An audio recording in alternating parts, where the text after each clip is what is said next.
ADG, ano tong panibagong illegal na aksyon ng China sa West Philippine Sea ba to? Or iba na mga ginawa nila sa ibang bansa naman pala, no? Mga Vietnamese fishermen naman ang kanilang hinaras. Ayan, so ano ang detalye nito? Yes, partner. Meron nga pong insidente na nangyari. Hindi po ito sa West Philippine Sea, kundi doon sa parte ng South China Sea na nasa pagitan ng Vietnam at ng People's Republic of China. Doon po yung tinatawag internationally as the Paracel Islands. At nagkaroon nga po ng insidente dahil parang nung ginagawa ng mga Chinese Coast Guard dito sa ating bansa, yung mga Vietnamese fishermen naman ang napagtripan, no? ang ng mga Chinese law enforcement authorities at pinapaalis yung mga mangingisdang Vietnamese doon sa lugar na pasok naman sa teritoryo ng Vietnam. So, nagkaroon po ng insidente at nasaktan yung 10 Vietnamese fisherman na nandun lamang para mangisda para sa kanilang mga pamilya at para makapagdala ng isda sa kanilang bansa. Okay, so just to be clear, hindi ito sa West Philippine Sea. Ito ay nangyari sa Paracel Yes. Islands sa Vietnam naman. Tama, pero Okay. parte rin ito, partner, ng South China Sea.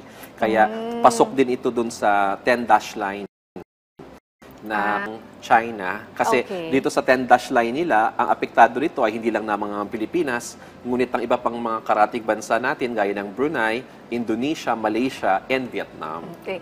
So ano ang masasabi ng National Security Council sa insidenteng ito, ADG? Yes, partner, mariin po nating kinukundina itong nangyaring insidenteng ito laban sa mga mangingisda ng Vietnam naman. At hindi po tayo pwedeng manahimik dito. Kasi remember, ginagawa rin ng Chinese Coast Guard at ng Chinese Maritime Militia yung ganyang pangaharas at pang-intimidate at mga karahasan dito sa ating bansa, particular sa Scarborough Shoal or sa Baho de Masinloc. So, ang Pilipinas po ay hindi pwedeng manahimik dito.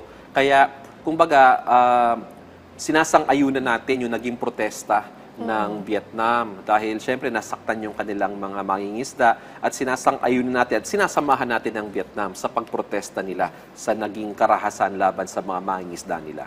So wala na mga naputulan ng daliri or malubhang nasugatan dito sa insidente na to? Oh, fortunately, wala naman.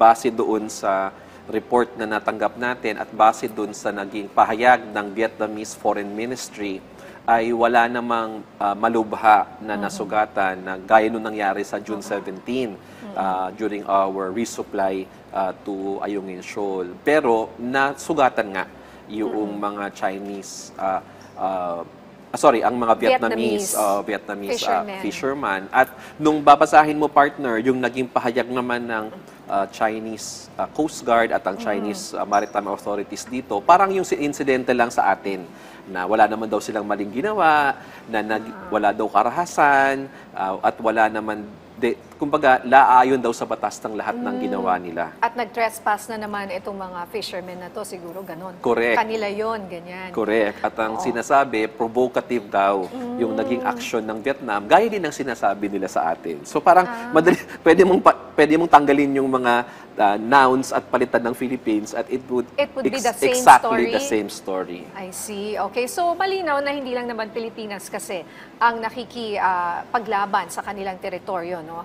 Pagdating sa South China Sea, no? So, hindi lang, sabi mo kanina, there's Vietnam, there's Brunei, and I guess, is there another one? Yes, meron, partner, Malaysia. Malaysia, yes. Indonesia.